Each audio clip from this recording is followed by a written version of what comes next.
Hello and welcome to the first episode in Introduction to Windows Server Administration. My name is Scott Neal, and for the next several weeks we are going to be talking about server admin, giving you an introduction to how we do things in Windows Server 2012 and really in Server 2016 as well.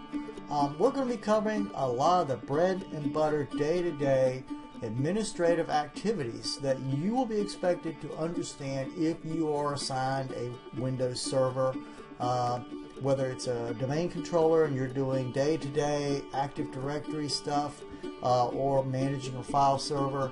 We're going to cover both of those in great detail, and we're going to touch on some other aspects of server administration as well.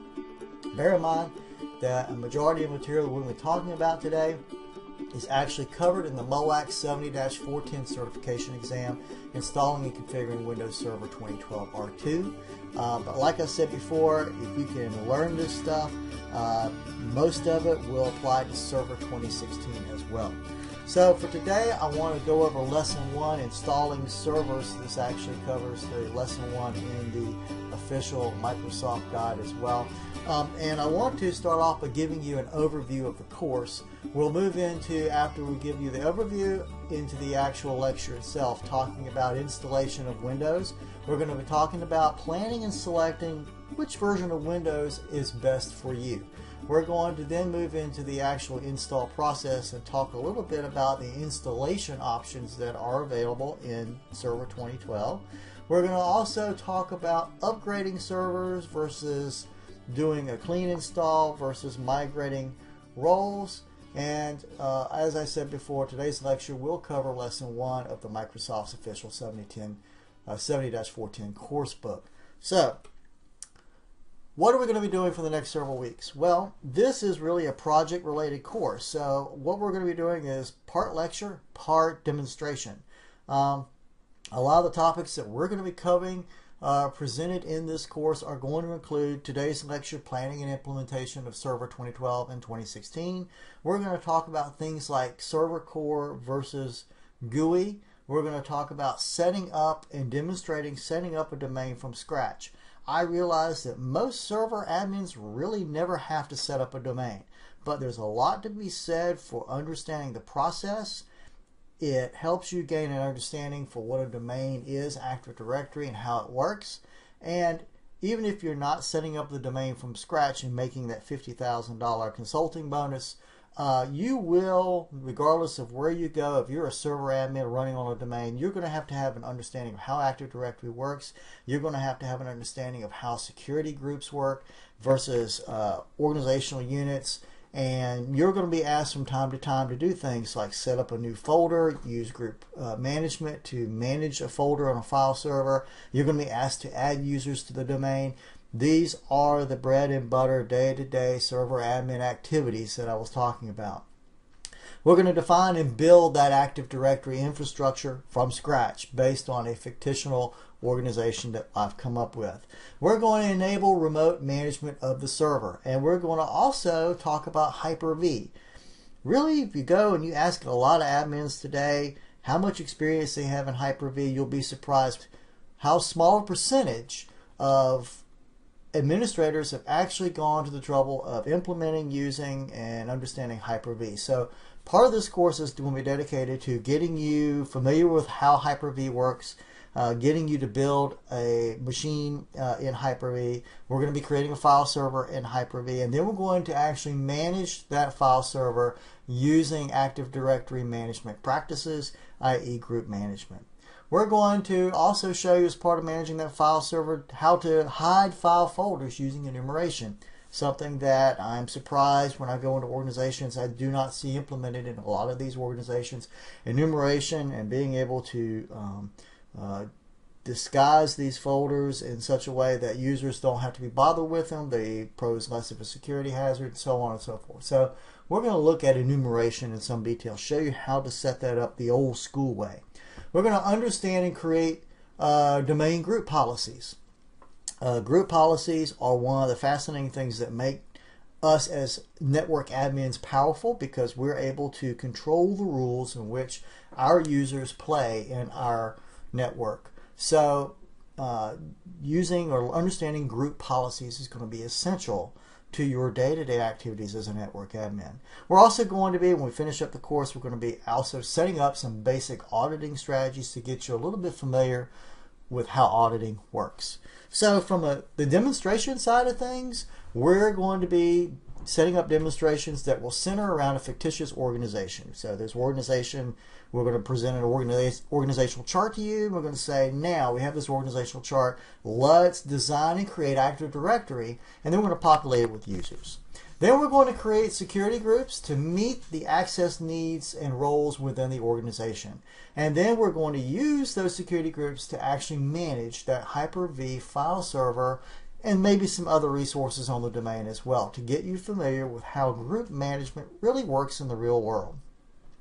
We are going to create some basic domain group policies that we can typically see in any organization, and we're going to also implement at the same time some basic audit strategies that will help us monitor network integrity and give us a little additional security on the domain. But most of what we'll be discussing and demonstrating, whether I'm demonstrating in a Server 2012 environment or a Server 2016 environment, just rest assured that if you can do it in one, you can do it in the other. So let's go ahead and begin talking about the lecture for today. If you're getting ready to plan a server install, what are some things that you need to think about? Well, the first thing you need to be thinking about is, what am I going to do with this server? So if I'm talking in Microsoft language, that translates into what roles I'm going to want that server to perform. And we're going to look at some of that in a little bit more detail in just a few minutes. You are going to also have to ask yourself, are you planning on running virtual machines or applications, virtual applications on this server? And if I am, then I also need to ask that fundamental question, how many do I want to run on this box? Last but not least, we also need to talk about a licensing strategy that is going to be compatible with the roles and the virtualization strategies that I am looking to deploy on this particular box. All right.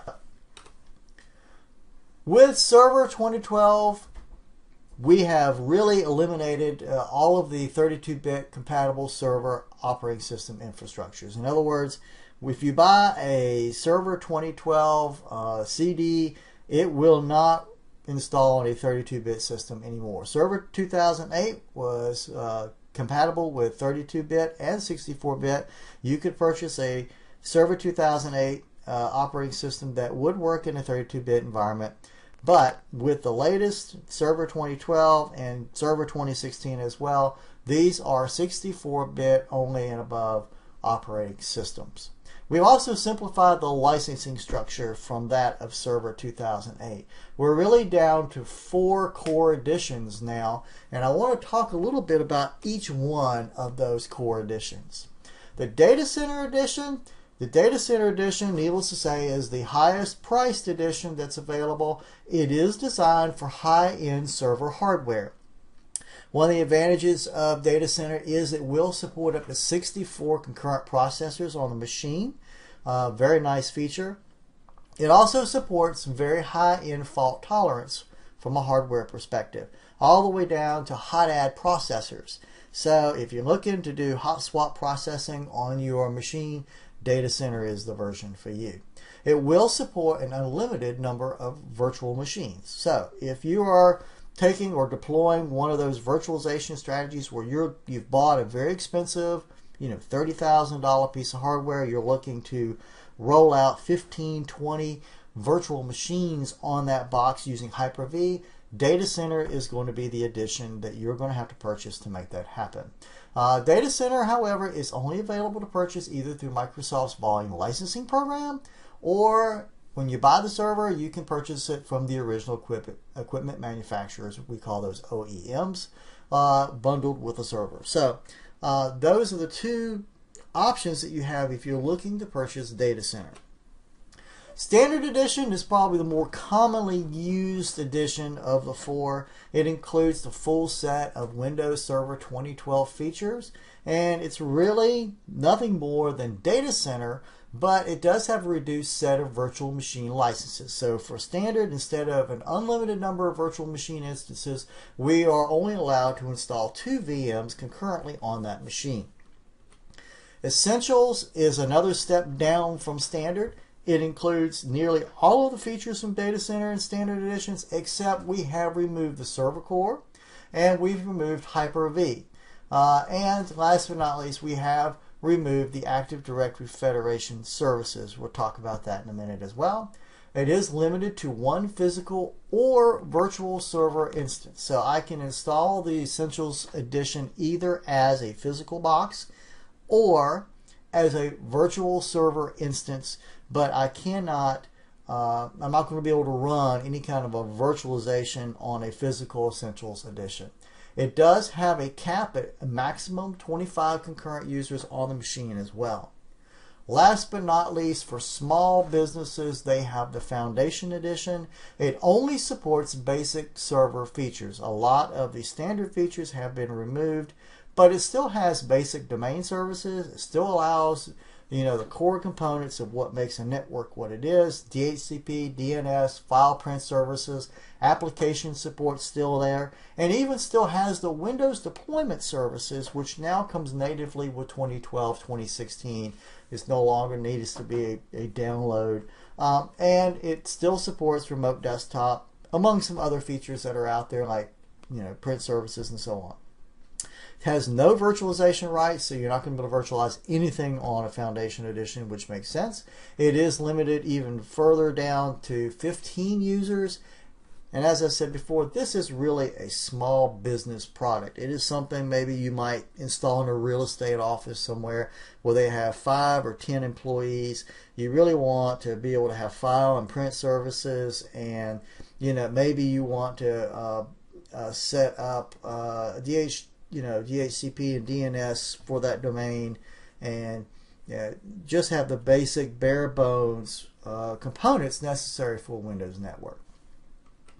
Alright, so as I said before, one of the key components of determining how you're going to install Windows or which version of Windows you're going to want is going to be partly decisive regarding the server roles that we are wanting to deploy on that box. We can really break down server roles in a Windows server environment into one of 3 categories. So I have a service.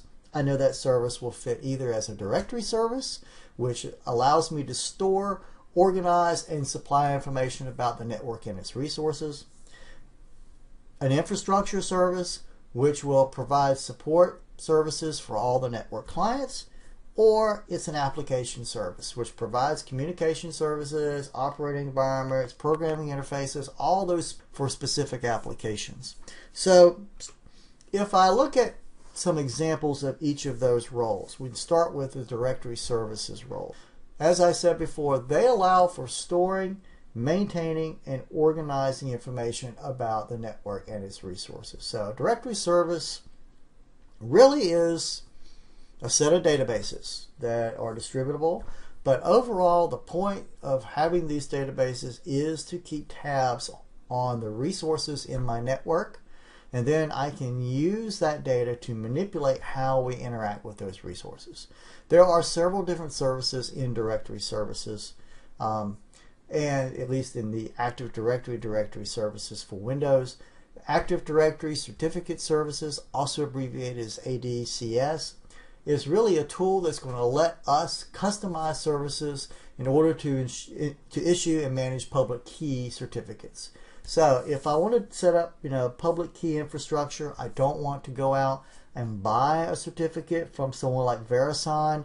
I have the ability with Active Directory Certificate Services to create that certificate in-house. Will I be able to attach it to a web browser and be recognized by millions of other people? No. But I can use that certificate to do things like manage the systems within my infrastructure. I can use that certificate to allow my employees to connect securely to a secure website. So there's a lot of things we can do with in-house certificate services. It's also probably one of the more underutilized services I see out there. The Active Directory domain services, really the core component of Active Directory, allows admins to manage and store information about all the resources in the network, and it's really a directory service. And we're going to talk a lot about directory services in later lessons. Also, Active Directory Federation Services is considered a directory services role. It sets up and allows trust relationships that will allow for this single sign-on that people are used to now. So when I log into my network, instead of having to log into each application independently and have access rights assigned to those applications based on that login, I can use Federation Services to allow single sign-on so that my account will be credentialed to other applications on the network. Also, kind of same premise, Active Directory Lightweight Directory Services, AD/LDS, allows for LDAP, or Lightweight Directory Access Protocol, to be enabled, and this is going to allow me to manage directory-enabled applications much more efficiently than using or having to go through the clunky domain services to do that. Last but not least, Active Directory Rights Management Services, or ADRMS. This is going to use certificates and licensing strategies, and it's going to create a persistent usage policy that I can use to control access to data.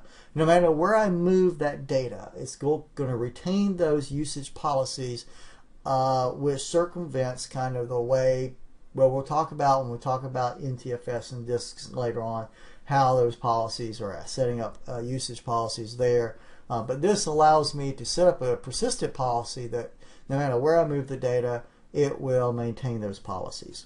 So, infrastructure services, when we talk about infrastructure services, we're talking about kind of nuts and bolts services, whether it's DHCP or Dynamic Host Configuration Protocol, that allows me to assign IP addresses that are not static to my network infrastructure. DNS services is also part of infrastructure services. So domains and DNS go hand in hand. So if you don't already have a DNS server on your network, you will need to create a DNS server when you build a domain controller, and it will tell you, I don't see a DNS server. Do you want me to create one while I build this domain, this directory service? And you would say yes, but you have to have DNS in order for domains to function. Hyper-V is also an infrastructure service. So being the ability to create virtual machines within the Windows Server environment, that's an infrastructure services, as well as NPAS, or Network Policy and Access Services, health registration authorities, even remote access is considered an infrastructure services. Volume activation services that allow me to manage licensing and that kind of thing. Windows deployment services. Windows deployment services is Windows file-based imaging / deployment utility that allows me to deploy systems to boxes on my network. We're not going to play much with Windows deployment services in this course, but if you stick with me long enough, the next server course I put together, which will deal with 70-411, talks a lot about Windows deployment services. And in some of my other classes, my support classes, we actually use and set up Windows deployment services to teach my support students how to be better administrators. Windows Server Update Services is the in-house network way of pushing out, or pulling down rather, updates from, instead of going to the Microsoft website and pulling down updates that way, we actually pull down the updates to a centralized server. That server then stores those updates and will not distribute them to our users until we tell them it's okay to do that. Microsoft does a pretty good job of ensuring that their updates do no harm to the boxes that they're being deployed to. However, there have been some notable instances where an update has broken something on literally thousands and thousands of machines across the country or across the world. One particular update did not play very well with McAfee antivirus, which at the corporate level is used in many facilities all over the world. And this update effectively destroyed the ability to use the operating systems on thousands of boxes, where the admins just got a little complacent. They allowed for these updates to be pulled down automatically into their corporate infrastructure. Next thing you know, they're having to physically go out and touch each of these boxes to bring them back to life. Way around that is through WSUS or even using Windows Deployment Services.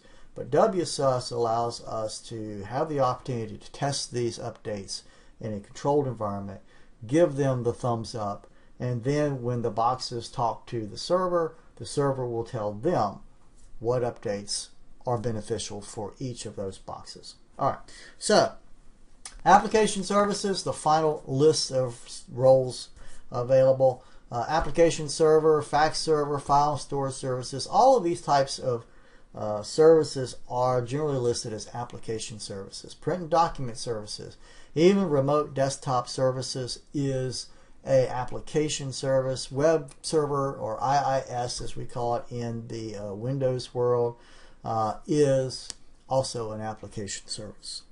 All right. Just to recap the server virtualization licensing strategy, because it's kind of important. When we get a data center or a standard license or whatever, we have the ability to either set up a physical instance of that operating system environment or a virtual instance of that operating system environment. So if I build a Datacenter Edition on a physical box, I'm allowed that one physical instance, but I'm also allowed unlimited virtual instances within that operating system. For standard, I am allowed that physical instance plus 2 virtual instances. And we do this, you do this by putting in or inserting a special license code. We'll talk about that later in the course. A special license code based on which edition you own. And that license code will identify virtual machines within that edition as okay to use.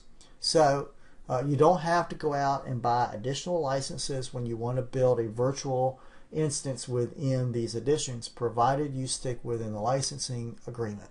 Foundation, of course, has no virtual instances, but Essentials can be either or. I can either use that Essential license as a virtual instance, or I can build it as a physical instance.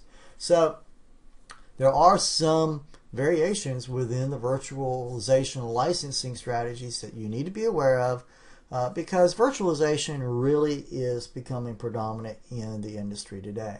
2009, 2010, 2011, we really saw a shift from physical servers to virtual servers. Now, virtual servers far outnumber the number of physical servers that we see in corporate infrastructures today.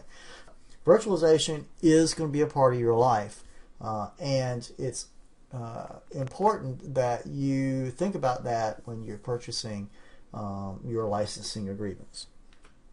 All right, as far as server licensing, data center, standard, foundation, and essentials, if you want to buy a retail server licensing code, really the only option for you is the standard edition. So you can buy that technically off the shelf. It's going to be able to buy the standard edition. If you're looking to buy or go to Microsoft and buy volume licensing, maybe you're a large corporate infrastructure, maybe you're a large college with thousands of nodes on the network, and you have 2,500 servers, it's probably going to be advantageous to set up begin a negotiation about volume licensing. And you have the ability to do volume licensing with 3 of the 4 editions that are out there. As far as original equipment manufacturer, it's virtually unlimited.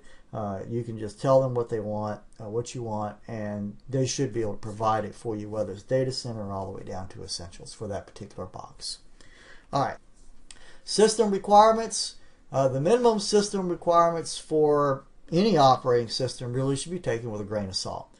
Because more frequently than not, whenever you see minimum requirements on a box for an application or for an operating system, it's really going to represent the absolute bare minimum that you need to get that operating system up and running. So ultimately what you're going to end up seeing is poor performance overall if you're running a box with the bare minimum requirements. But Microsoft says that this will run in the bare minimum requirements, which includes a processor of 1.4 gigahertz, has to be 64-bit of course. RAM, you can go as far down as 512 megabytes. Now I have no idea what you plan to run on a server with 512 megabytes of RAM, but lo and behold, it should run. You have to have a minimum of 32 gigabytes of disk space. Once again, not sure. You can get Server 2012 on it, not sure what else. So these, particularly the RAM and the disk space, I think are not valid expectations for what you're going to need to really do something productive with that server. Having a DVD or USB flash drive to actually get the operating system on the box, unless you're going to do some sort of network push out. Super VGA or high resolution monitor so you can see what you're doing. So that's really the bare minimum requirements needed to install Server 2012. As I said before, I wouldn't want to run that on a box with those requirements, not even really a virtual box with those requirements. So you're really going to have to think about when you are getting ready to install this, you're going to have to really do some research and find out, based on the role that you're going to be using on that particular server, and you're going to also think about things like how much overhead am I going to need for installing updates, for the increase of data. You're going to also want to think about how many concurrent users are going to be connecting to that server. So in a very small organization, where you're going to have a very minimum number of people connecting to the server at any given time, you might get by with a essentials or a foundation copy of server running close to these specs. But if you're looking at dozens of people connecting to your resource at any given time, they're going to be pulling down large extraneous amounts of data off of this device, then your hardware requirements are going to go up exponentially. There are lots of resources on the internet that can help you kind of make some valid decisions as to how much oomph you're going to need in your hardware to provide a good performance out of that box. All right. So what are the maximum hardware configurations for Server 2012? Well, if you look at it compared to Server 2008 R2, according to Microsoft, the logical processors that Server 2008 R2 could run is 256. The logical processors, logical being not necessarily physical processors, but the number of logical processors, Server 2012 has more than doubled or tripled that number to 640. How much RAM can the operating system manage? Well, Server 2008 R2 could handle 2 terabytes worth of RAM. We're now up to double that, or 4 terabytes worth of RAM in a single box that it can manage. And failover cluster nodes. If you look at failover clusters, 16 was the Server 2008 R2 maximum. Now we're up to 63. So some significant improvements in the maximum hardware configurations available in Server 2012. And those have even gone up further with Server 2016, I'm sure. All right. Basically, we have several different ways that we can actually do an install. We're going to be, when we do our demo here for the course, we're going to be doing a clean installation. Why? Well, first of all, a clean installation is the most preferable option as a new installation, because it's going to create the most stable operating system environment out there.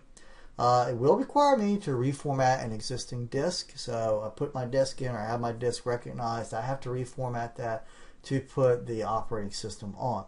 And this is also really the only method available if I have a bare metal system, something I've just purchased with no operating system on it, or maybe the system was wiped, given to me, and they said, here, have at it.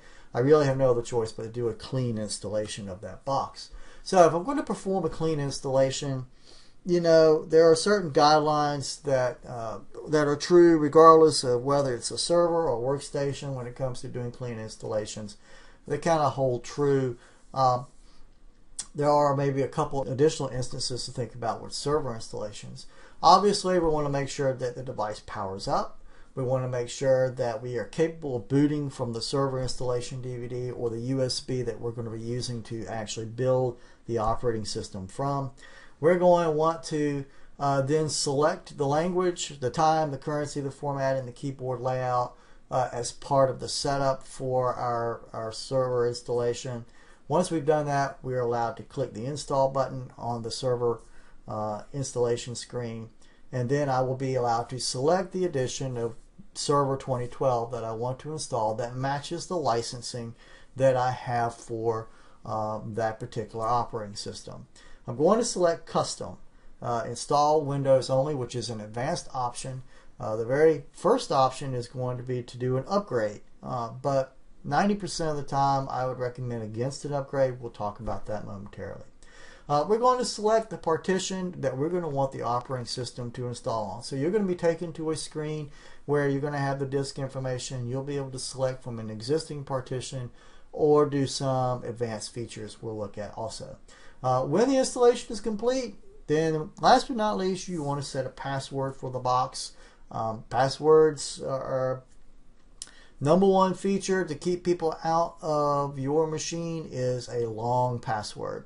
I don't care if it's a bunch of words put together. The single most important factor for developing a strong password is the length of the password. You can use as many special characters as you want. You can use hyphens and symbols, but ultimately the length of the password is what's going to drive the strength of the password. All right. One of the things you may have to do with servers, not so much a problem in workstation environments, is install third-party drivers. So if I have hard drives that are connected through a third-party controller, like a RAID controller, it's a hardware RAID controller that oftentimes comes with servers that you purchase today. That RAID controller is going to come with a set of drivers. If it's one that's not integrated into the motherboard, then the installation procedure is probably not going to detect that hard drive right off the bat. When you hit the where do you want to install Windows page, it's not going to list those hard drives. So that's the time to install a third-party driver to allow the installation program to access your hard drive to continue the installation. Also, I'm going to want to use the advanced options. If I need to create, maybe I've got a box and I've been asked to delete the hard drive before I install something else on it, I can go in through the advanced options and delete that hard drive, delete the partition out, reformat it, and begin the setup process to create a new partition and use that partition to set up my operating system. We'll demonstrate that for you when we do our installation demo. Server Core is available. Really, it's an operating system with the GUI features installed. It really came out in Server 2008. There are some significant advantages to Server Core. It does not install an Explorer shell. Server Core will require you to type all the commands at a command prompt, because really all you're getting is a command prompt screen. We have removed all the GUI infrastructure off of the operating system with Server Core. The advantages to Server Core over a GUI interface. First of all, if I have a box where I'm questioning the amount of resources available on the box, Server Core may be an option for me to install Server 2012 on it. I don't have to patch it as often because the GUI infrastructure, all that extra code, requires me to have a larger attack surface for which can be exploited. And because of that, we find that a lot of the patches actually deal with the GUI aspect of Server 2012. And by removing the GUI aspect, I reduce the attack surface, and a lot of the patches no longer are relevant to Server Core. So reduce patch frequency as a result of that. Nice thing about Server Core, I reduce the attack surface of the box. I reduce the amount of resources needed on the box. Downside to Server Core, you really got to know your commandlets. The PowerShell, the way you talk to server 2012 and basically Server 2008 and so on is through the use of commandlets. You have to know your command line in order to function on this box.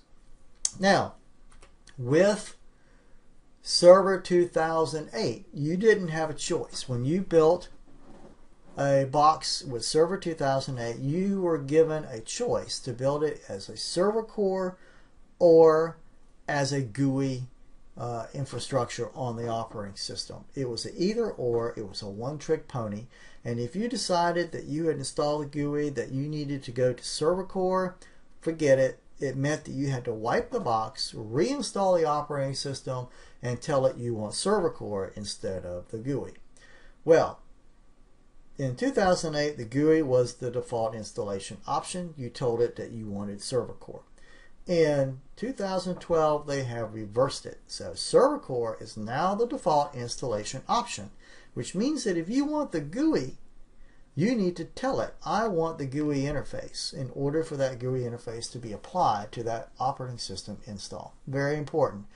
Every semester, there's a student or a group of students that forget this fundamental task. They have to go back and reinstall the GUI, which is nice because now we can do that. Unlike Server 2008, one-trick pony, now with Server 2012, the cries of admins have been heard. We now have the ability to add and remove GUI infrastructure using PowerShell commands. So if I am using server core, I want to load a particular GUI interface to perform some activities on the machine. I no longer have to require myself to remember a bunch of complicated commandlets to make things happen. I can reinstall the GUI, I can do what I need to do with that GUI, and then I can uninstall it again, removing it from the operating system. I think that's very clever. This is a new feature starting with 2012. The other option, of course, is something called the minimal server interface, which is kind of a happy medium between server core and a full-blown GUI interface. So, with minimal server interface, I'm really only going to remove some of the most hardware-intensive elements from the GUI, and it's really a nice middle ground between the server core and a full GUI installation. If I do minimal server interface, I'm going to be left with Server Manager, MMC applications, the Device Manager, and Windows PowerShell as well. Alright, as far as using the minimal server interface, this is a roles and feature.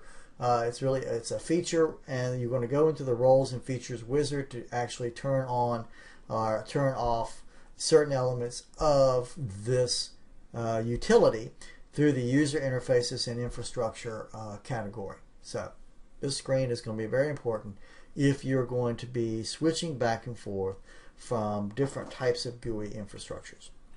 Alright, features on demand allows you to optimize resource utilization by removing files related to unused Windows features that are stored in the WinSXS directories. I can permanently remove files for unused features, Windows PowerShell commands. So why am I doing this? Well, if I set up a specific role on a machine, why do I need to keep a bunch of code running on the box that I will never use?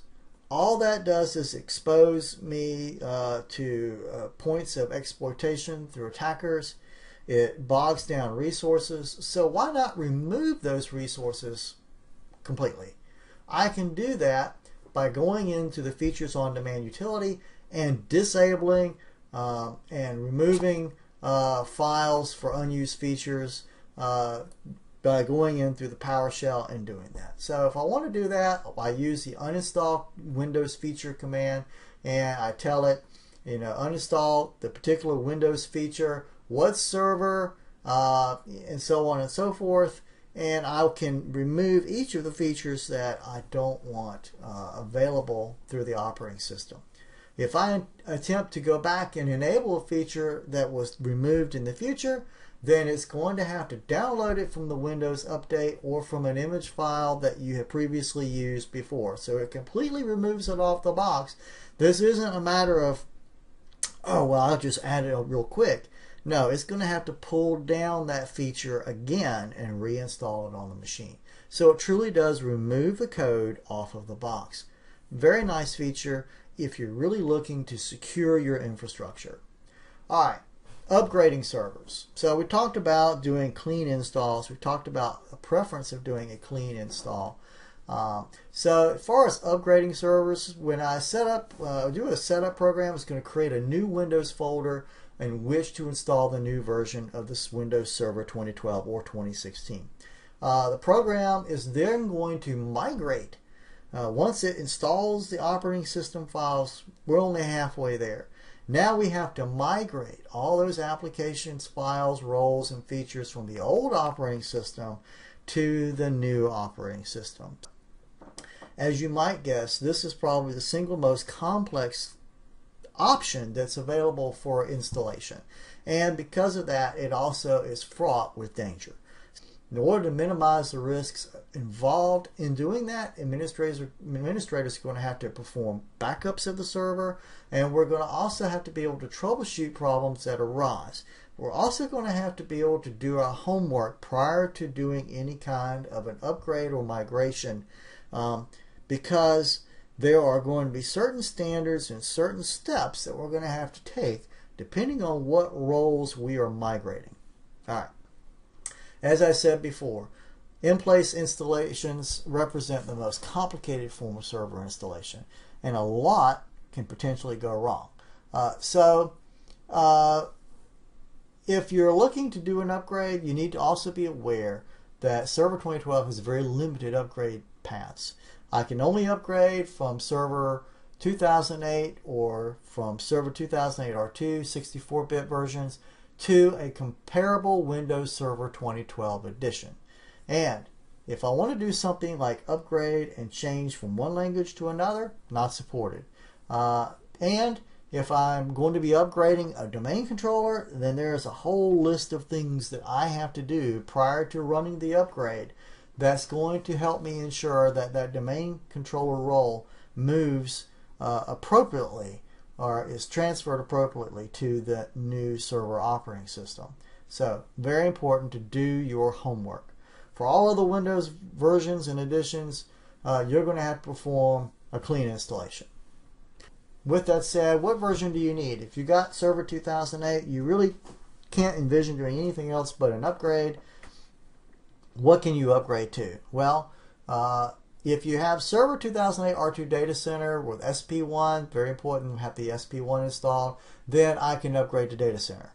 If I'm running Server 2008 R2 Enterprise, which was another edition that was available to us with Server 2008, I have the ability to upgrade to either Standard or Data Center.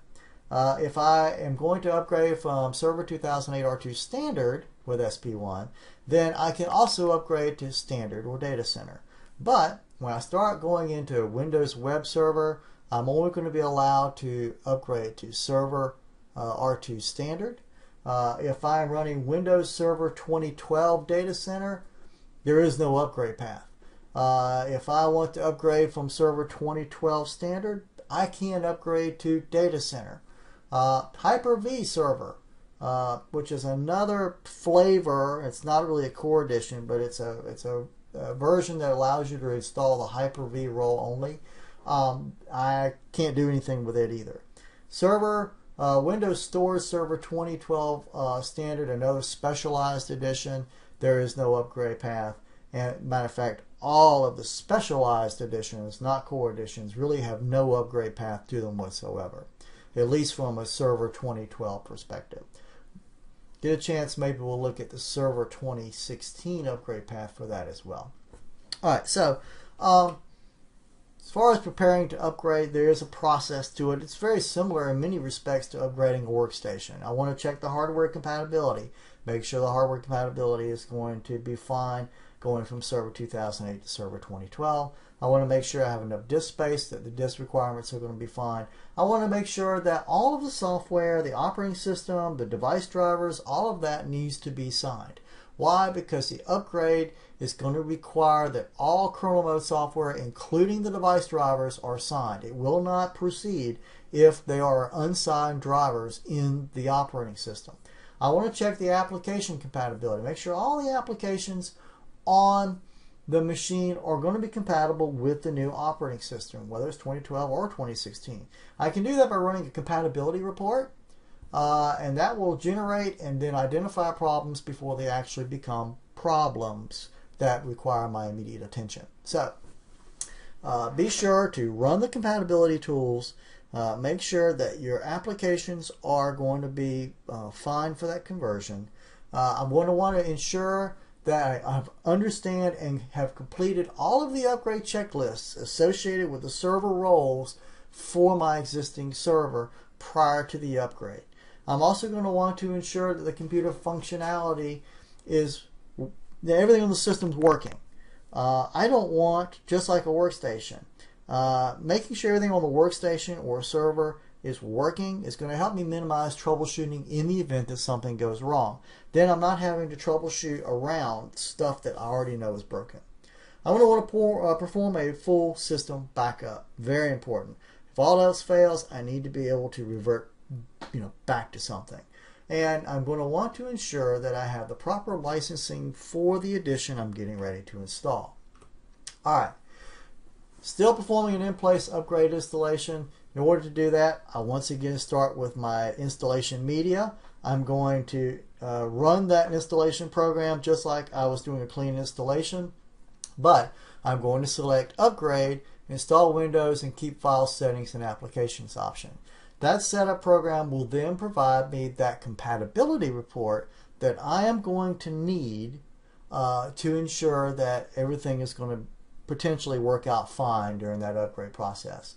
So when the upgrade actually starts, a new Windows folder is going to be created. It's going to install the new operating system files to it, and then the migration of the application files and settings will then commence. So we've talked about clean installations. We've talked about upgrading, which is my least favorite option for Server 2012 and Server 2016. We do have another option that's available to us, and it's called migration or migrating roles. And we can do this with a tool called the Server Migration Tool. Now, Microsoft says that the migration is preferred method for replacing an existing server with one running Server 2012 or even 2016. The migration copies all the vital information from an existing server to a clean Windows Server installation. So you get kind of the best of both worlds, right? You get to build your clean installation. Then I'm going to pull that data off of the old server, and I'm going to reroute it to the new server. Another fundamental benefit to doing a migration. All these upgrade restrictions that we just talked about when we do an in-place upgrade do not apply to migrations. I can go as far back as Server 2003 Service Pack 2 and actually migrate to a Server 2012 or 2016 server. Very nice. How does this work? Well, quite simply, I'm going to migrate my roles or role services individually. I'm going to create a distributable folder that I can move my data from the old server to the new server. So this is going to be different from a workstation migration in some ways. Some ways it's very similar, particularly if I'm using a online resource, a network resource to migrate data. In a workstation migration, I would use the user state migration tool or some tool similar, and it would pull the user data off of a workstation. It would dump it onto a share drive or onto a flash drive or whatever you've directed it to. It would store it there until the server has been upgraded, or the workstation's been upgraded, or a new instance has been applied, and then it will pull that data back down. Migration for servers works a little differently because now I have an old server and I have to have a new server. I can then migrate that data to a resource and pull it down to the new server. there are migration guides that exist for all the different roles supported by Server 2012 and 2016. And it's vitally important that you use those migration guides as a resource for preparing for that migration. Some migrations are going to require the use of Windows Server's migration tools, some do not. But the migration guides that Microsoft put out are very detailed. They are a great starting point for migrating your roles from an existing server to your current server, which is, as I said before, Microsoft's favorite solution for doing so. What are the steps for migration? Just to recap, I'm going to install the server migration tools on the destination server running Windows Server 2012. I'm going to create a distribution folder, set modify permissions to it, copy an appropriate version of the tools to the source server. Then I'm going to copy that distribution folder to the source server and then register the Windows Server migration tools. Then I'm going to use the migration guides to actually migrate the roles, features, shares, settings, and other data. So it's a little bit more, this is a much more reliable method than trying to do the in-place upgrade. So what are some of the migration guide elements? Well, they have compatibility notes. These are the notes that allow me to determine whether or not the roles are going to be compatible for that particular instance that I'm getting ready to upgrade to. I'm also going to be looking at the guide contents, which is really a list of the sections that are going to be appearing in that migration guide. The migration overview is really a macro level list of the procedures that are going to be required to complete the actual migration. Then that's broken down into specific tasks and procedures. The pre-migration tasks are going to be listed in detail, explaining to me as an administrator what I need to do prior to migrating this data over. The migration procedures are a detailed instruction of the individual procedures that I'm going to have to do for the migration to be successful, step by step. Then last but not least, if there's any post-migration procedures from removing or disabling roles from the source server or restoring the systems to previous states and so on, all that's going to be covered in the post-migration procedure part of that migration guide. So the migration guides are there to help you. It's advantageous.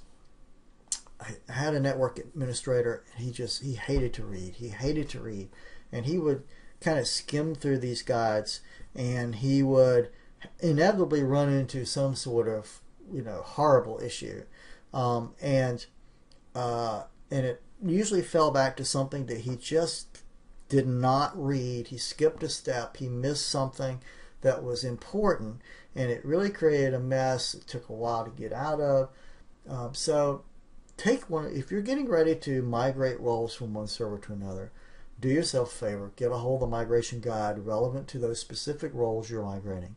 Read it thoroughly. Go back, read it again, then go back with a pad and paper and take specific notes of what you need to do so that you can retain as much of that as possible for the actual day that you're going to be migrating this data over. All right, so let's summarize the lecture for today. Server editions in Server 2012 are a whole lot simpler than they were to Server 2008. They consist of data centers, standard, essentials, and foundation editions, each with their own little caveats, whether it's virtualization restrictions or a restricted subset of features and roles that are available to run.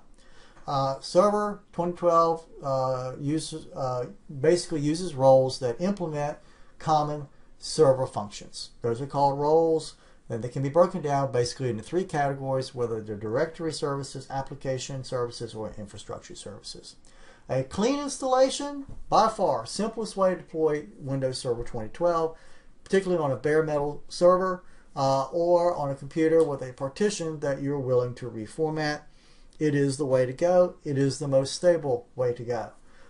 Many networks today are going to use servers that are dedicated to particular roles. That leads to server sprawl, and I have a whole lesson, a whole course that I'm putting together that deals with virtualization. So be sure to look for the virtualization course on my channel as well, because we do talk about introducing virtualization. We talk about server sprawl, why server sprawl is bad. But for years, we have simplified our lives by, one server, one role, another server, another role. For years, that gave us some benefits. Made it so much easier to troubleshoot. If a server went down, we didn't lose the whole entire network. But there are some caveats to that. Wasted resources, the expenses of maintaining many servers, whether those expenses are the hardware itself or the power consumption, the air conditioning, the staff, and so on and so forth. I could go on. And so virtualization has really changed the dynamic in our IT world when it comes to how we build servers today. Alright, so if I want to select Windows Server Core installation option, I'm going to end up with a stripped down version of the operating system, and it's going to require me to know my command line stuff. The minimal server interface is a nice kind of medium compromise for admins. Maybe I don't want to give up all the GUI functionality by removing the most hardware intensive elements from the GUI. I get a little bit of the best of both worlds. And last but not least, an in-place upgrade. Generally not my recommended solution, because so much can go wrong during that complicated process. So please consider, if you're really moving roles from one server to another, can't start fresh, then you really probably want to consider doing a migration using the migration tools instead of performing a upgrade or clean install. Alright, so not too bad for the first lecture of the series. We have lots and lots to talk about for the remaining segments of this course. I really hope you stick with me, because we're going to be doing some really cool demos as part of this course. And this course will walk you through a lot of the 7410 material needed to take that certification exam. Alright, with that said, I hope you have a great day. I look forward to seeing you